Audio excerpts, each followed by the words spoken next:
দিন দিন দেশের বিভিন্ন মেট্রো শাখায় ভিড় বাড়ছে যাত্রীদের। মেট্রো শাখায় ভিড় বাড়ার ফলে বিভিন্ন সময় বসার জন্য ঝগড়া ঝামেলার মতো ঘটনা সামনে আসতে দেখা যাচ্ছে। আবার সেই সকল ঘটনা অনেক ক্ষেত্রে ক্যামেরাবন্দী হয়, সোশ্যাল মিডিয়ায় ছড়িয়ে পড়লেই ভাইরাল হয়ে যায়।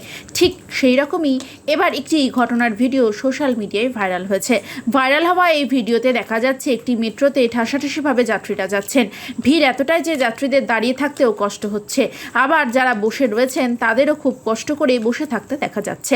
এরই মধ্যে এক মহিলা যাত্রী সিটে বসার চেষ্টা করেন, কিন্তু সিটে বসার মতো এক ফোঁটাও জায়গা ফাঁকা ছিল না।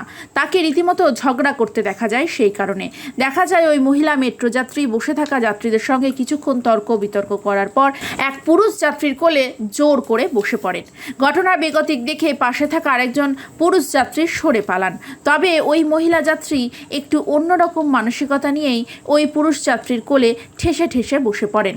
আর এইভাবেই বসে পড়ার পর ওই মহিলা যাত্রী ওই পুরুষ যাত্রীকে নানান কথাও বলতে শুরু করেন। ওই মহিলা যাত্রী বলেন, আমার কিছু এসে যায় না, এসে যায় আপনার। আমি তো নির্লজ্জ, সমস্যা তৈরি হবে আপনারই, তাও আবার রাত্রে।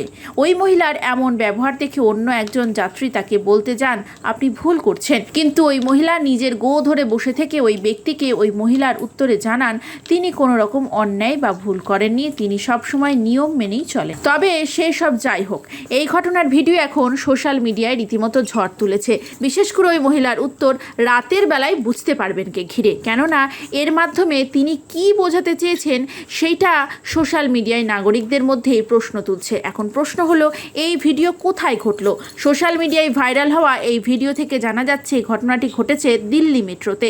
এই ঘটনার পর অনেকেই ওই মহিলার বিরুদ্ধে পদক্ষেপ গ্রহণ করার জন্য পুলিশের কাছে ও মেট্রো রেল কর্তৃপক্ষের কাছে আবেদন জানিয়েছেন।